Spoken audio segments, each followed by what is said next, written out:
hands.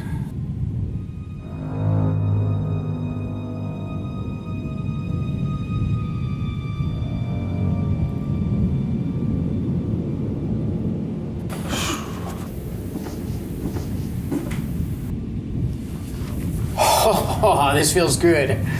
Come up to the fire, ladies. I'm not cold. I'm all right.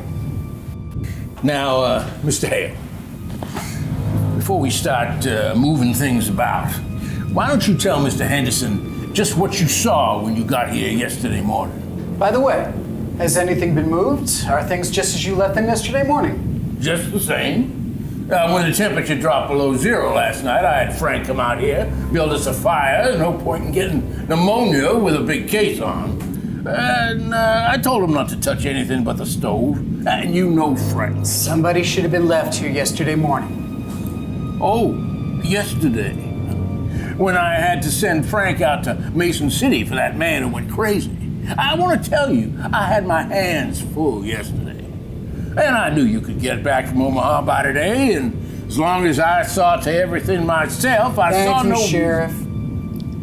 Well, Mr. Hale, tell just what happened when you came here yesterday morning. Well, Harry and I had started a town with a load of potatoes.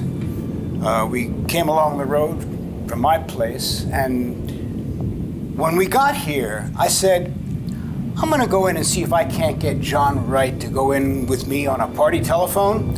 I talked to John about it once before, and he put me off. He's saying, folks talk too much anyway, and all he asks is peace and quiet. I guess you know about how much John talked himself. Are you saying that he wasn't friendly?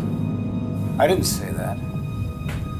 But I thought that if I went into the house and spoke about it before his wife, although I said to Harry, I didn't know as what John's wife wanted meant that much to John. I think I'd like to talk about that later. But go on now with the rest of your story. Well, now that is important. Well, yes, it is. Well, I didn't hear or see anything. I just knocked on the door, and it was all quiet inside. Well, I knew they must be up. It was past 8 o'clock, so I knocked again, and I thought I heard somebody say, "Come in." I wasn't sure. I'm not sure yet, but I opened the door and I walked in, and there in that rocker sat Mrs. Wright. What was she doing? She was just rocking back and forth. She had her apron in her hand and was kind of pleating it. And how did she look? Well, she looked queer. How do you mean queer? Well, as if she didn't know what she was going to do next, and kind of done up. And how did she seem to feel about you coming? I don't think she minded one way or other. She didn't pay much attention. I said, "How do, Miss Wright? It's cold, isn't it?" "Is it?"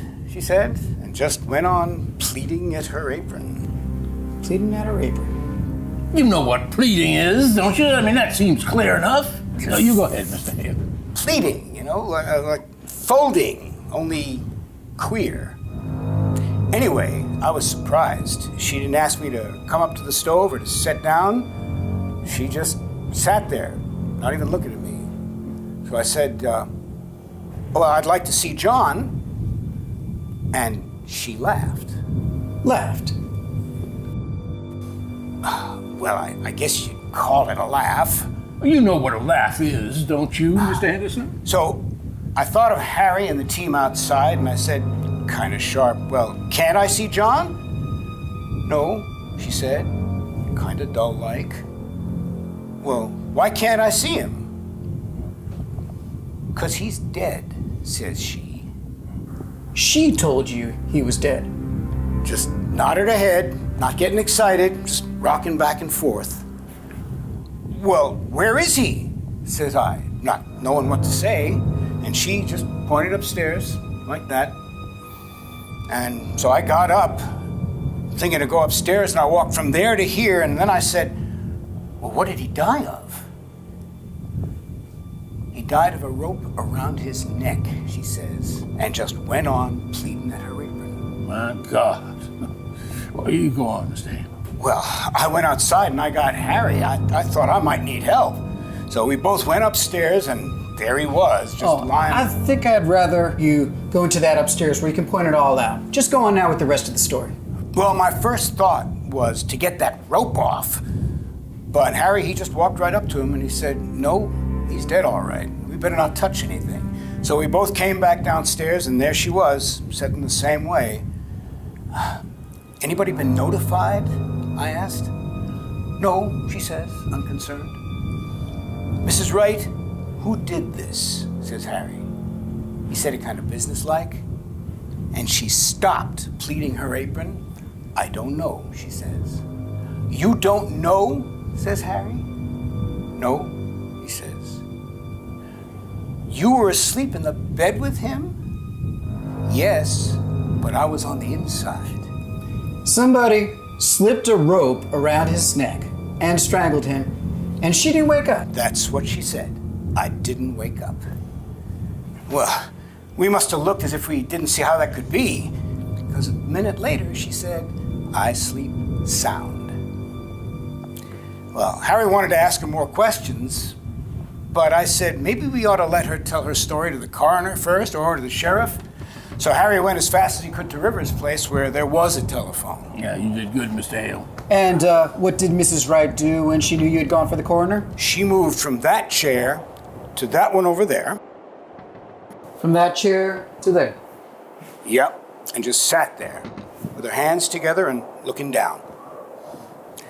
I got the feeling I should make some kind of conversation, so I said, well, I stopped in to see if John wanted to go in with a telephone.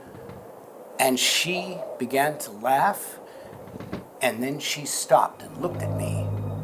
Scared? Scared? Well, I don't know. Maybe it wasn't scared. I wouldn't like to say it was.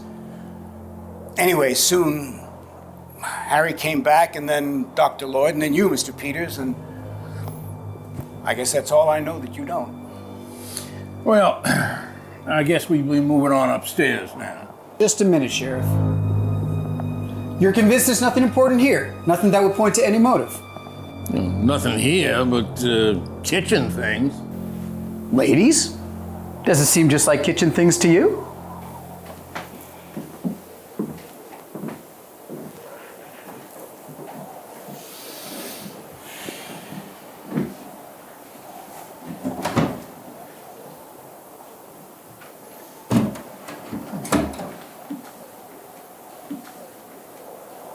Here's a nice mess. Aw, her fruit, it did freeze. She worried about that when it turned so cold. She said the fire'd go out and her jars would break. Oh, can you beat the women? Being held for murder and worrying about her preserves. I guess before we're through, she may have something more serious than preserves to worry about. Well, women are used to worrying about trifles. And yet, for all their troubles, what would we do without the ladies? Dirty towels.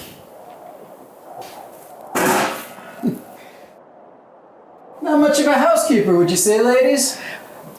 There's a great deal of work to be done on a farm. To be sure. I know there's some county farmhouses that do not have such roller towels. That's true. Those towels get dirty awful quick. Men's hands aren't always as clean as they might be. Loyal to your sex, I see. But you and Mrs. Wright were neighbors. I suppose you were friends too? I've not seen much of her of late years. I've not been in this house for more than a year. And why is that? You didn't like her? I liked her all well enough. Farmers' wives have their hands full, Mr. Henderson. And then... Yes? It never seemed a very cheerful place. No, it isn't cheerful. I shouldn't say she had the homemaking instinct. Well, I don't know as Wright had either. You mean they didn't get on very well? No, I don't mean anything. But I don't think a place would be any cheerfuler for John Wright's being in it. I'd like to talk more on that a little later. I want to get the lay of things upstairs now. I suppose anything Mrs. Peters does will be all right. She's going to take some clothes out to her, a few little things. We left in such a hurry yesterday morning. Yes, but I would like to see what you take, Mrs. Peters. And keep an eye out for anything that might be of use to us. Yes, Mr. Henderson. All right, gentlemen, this way.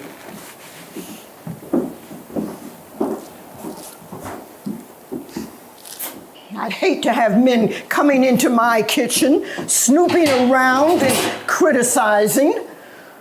Of course, it's no more than their duty. Duty's all right, but I guess that deputy sheriff that came out to make the fire might have got a little of this on. Wish I'd thought of that sooner.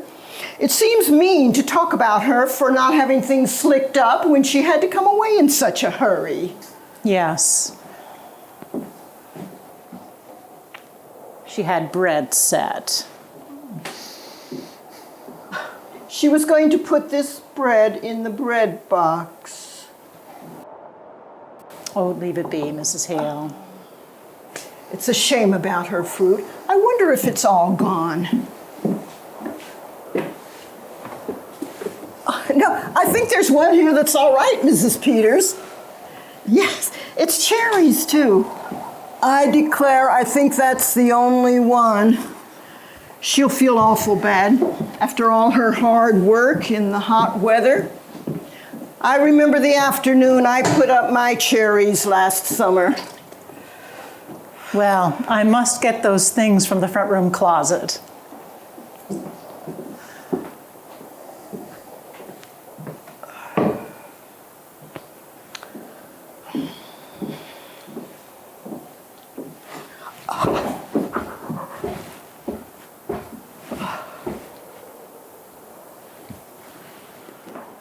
My, it's cold in there. Did you find everything? I think so. Oh my. Wright was close. I think maybe that's why she kept so much to herself. She didn't even belong to the Ladies' Aid. I suppose she felt she couldn't do her part. And then you don't enjoy things when you feel shabby. She used to wear pretty clothes and be lively when she was Minnie Foster, one of the town girls singing in the choir. But that was 30 years ago. Was that all you was to take in? She said she wanted an apron. Funny thing to want, for there isn't much to get you dirty in jail, goodness knows. But I suppose just to make her feel more natural. She said they was in this top drawer of this cupboard here. Yes, here it is. And then her little shawl was in another. Yes, here.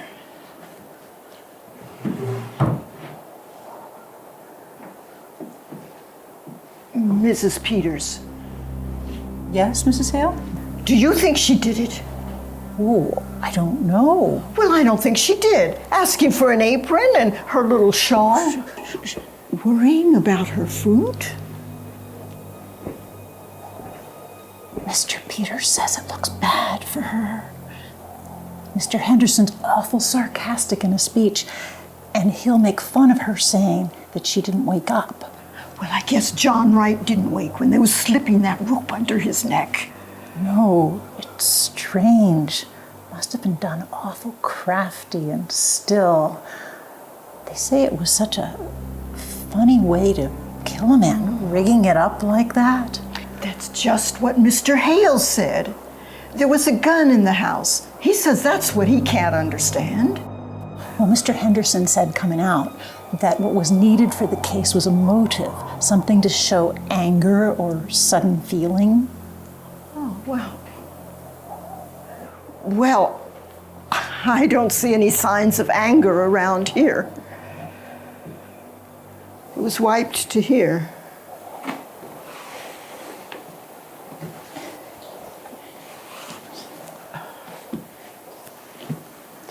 I wonder how they're finding things upstairs. I hope she had it a little more read up there. You know, it seems kind of sneaking. Locking her up and then coming out here and trying to get her own house to turn against her. But Mrs. Hale, the law is the law. I suppose 'tis. Better loosen up your things, Mrs. Peters. You won't feel them when you go out.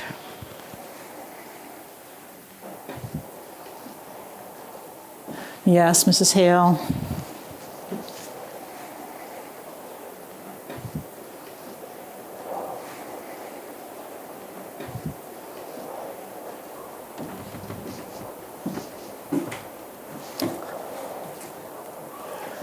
She was piecing a quilt. Look. It's log cabin pattern. Pretty, isn't it? Now watch your step here. I wonder if she was going to quilt it or just knot it. She wonders if they were going to quilt it or just knot it. Well, let's go on out to the barn and get that cleared up. I don't think it's so strange, us taking up our time with little things while we're waiting for them to get the evidence. I don't know as it's anything to laugh about. Of course, they've got awful important things on their minds.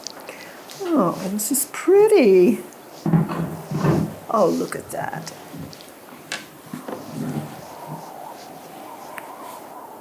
Mrs. Peters, look at this.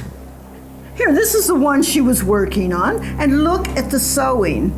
All the rest of it has been so nice and even, and look at that. It's all over the place. Why, it looks as if she didn't know what she was about. Mrs. Hale, what are you doing? Just pulling out a stitch or two that's not sewed very good. Bad sewing always made me fidgety. I don't think we should touch anything. I'll just finish up this end. Mrs. Peters, Yes, Mrs. Hale? what do you suppose she was so nervous about? I don't know that she was nervous. I sometimes sew awful queer when I'm just tired. Well, I must get these things packed up. They may be through sooner than you think. I wonder where I can find a sack. Under the sink, maybe.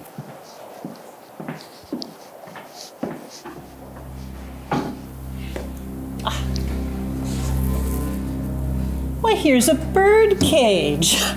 Did she have a bird, Mrs. Hale? Why, I don't know whether she did or not. I've not been here for so long. There was a man around last year selling canaries cheap, but I don't know whether she took one. Maybe she did. She used to sing real pretty herself. Seems strange to think of a bird here. But she must have had one, or why would she have a cage? I wonder what happened to it. I suppose maybe the cat got it. Oh no, she didn't have a cat. She's got that feeling some people have about cats, being afraid of them. My cat got in her room and she got real upset and asked me to take it out. My sister Bessie was like that. Queer, ain't it? My, look at this door. This hinge is pulled apart.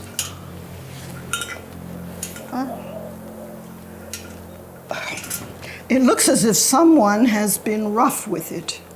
Why, yes. I wish if they was going to find the evidence, they'd be about it. I don't like this place. Well, I'm awful glad you came with me, Mrs. Hale. It would have been lonesome for me sitting here alone. It would be, wouldn't it? But I tell you what I do wish, Mrs. Peters. I wish I had come here when she was here. I wish I had. But of course, you were awful busy with your house and your family. I could have come. I stayed away because it weren't cheerful. And that's why I ought to have come. I've never liked this place. Maybe because it's down in a hollow and you don't see the road. I don't know what it is, but it's a lonesome place. It always was. I wish I had come to see Minnie Foster sometimes. I can see that now. You mustn't reproach yourself, Mrs. Hale. Somehow, we just don't see how it is with other folks until something comes up. Not having children makes less work, but it makes a quiet house. And Wright out to work all day, and no company when he did come in. Did you know John Wright, Mrs. Peters? Not to know him. I'd seen him in town. They say he was a good man. Yes, good. He didn't drink, kept his word as well as most, I guess, and paid his debts. But he was a hard man, Mrs. Peters. Just to pass the time of day with him, like a raw wind that gets to the bone. I should think she would have wanted the bird. What do you suppose went with it? I don't know, unless it got sick and died. You weren't raised around here, were you? No, You didn't know her. not till they brought her yesterday. She come to think of it, was like a bird herself, real sweet and pretty, but kind of timid and fluttery. Tell you what, Mrs. Peters, why don't you take the quilt in with you? It may take up her mind. Why, I think that's a real nice idea, Mrs. Hale. There couldn't possibly be any objection to it, could there? Now, what would I take? What would she need from her kit? What a pretty box. Here's some black thread and some scissors. Why don't I just take the whole kit?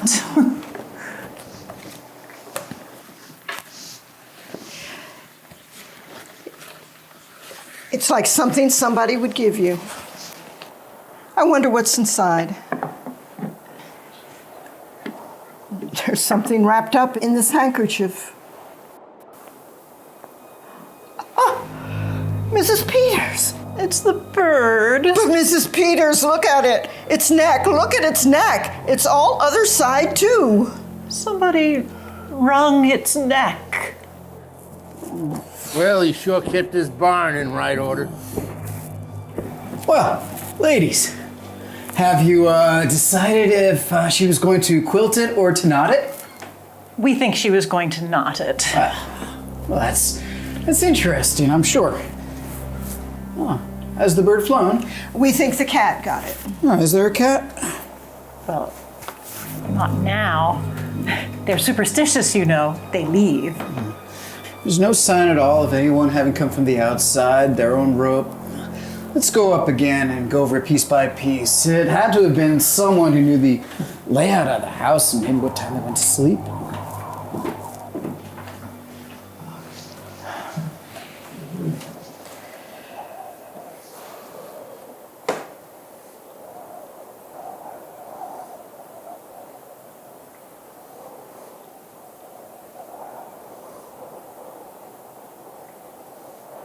She liked the bird.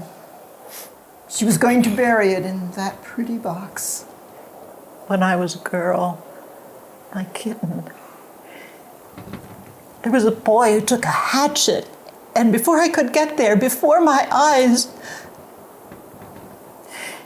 if they hadn't held me back, I would have hurt that boy. I wonder how it would seem never to have had children around. No, Wright wouldn't like the bird. A thing that sang. She used to sing. He killed that too. We don't know who killed the bird. I knew John Wright. There was an awful thing that was done in this house that night, Mrs. Hale. Killing a man while he slept, slipping a rope around his neck that choked the life out of him. His neck choked the life out of him. We don't know who killed him. We don't know. If there had been years and years of silence, then a bird to sing to you, it would be awful still once the bird was still. I know what stillness is. When we homesteaded in Dakota, my first baby died after he was 2 years old, and me with no other then. Oh, my dear.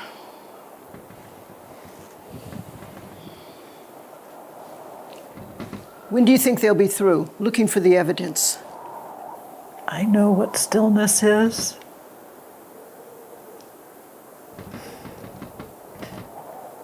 But Mrs. Hale, the law has got to punish crime.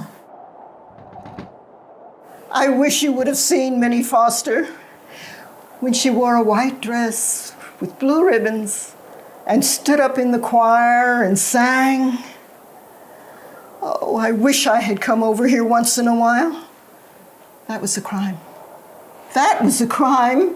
Who's going to punish that? We mustn't take on. I might have known she needed help. I know how it can be with women. I tell you, it's queer, Mrs. Peters. We live close together and we live far apart. We all go through the same things. It's just a different kind of same thing. If I was you, I wouldn't tell her fruit was gone. Tell her it ain't. Tell her it's all right. Take this in to prove it to her. She might never know whether it was broke or not. Why, it's a good thing the men couldn't hear us. Wouldn't they laugh? Getting all stirred up about a dead canary, as if that could have anything to do with, wouldn't they laugh? Maybe they would. Maybe they wouldn't. Well, you ought to have about what you need now, I think, don't No, you? Peters. It's perfectly clear, except for a reason for doing it. You know juries when it comes to women. If only there was some definite thing, something to make a story about, something to show, some way to connect up with this strange way of doing it. Well, I brought the team around. It sure is cold out there. I'm gonna stay here for a while by myself. You can send Frank out for me, can't you? I want to go over everything again. I'm not satisfied we can't do better. You want to see what Mrs. Peters is going to take in? Oh, I suppose the ladies haven't chosen too many dangerous things. Nah. Mrs. Peters doesn't need supervising. For that matter, a sheriff's wife is married to the law. Ever think of it that way, Mrs. Peters? Not just that way. Married to the law. Well, George, I'd like you to just hang back here for just a minute, okay? I think we ought to take another look at these windows. Windows. We'll be right out, Mr. Hale. Right.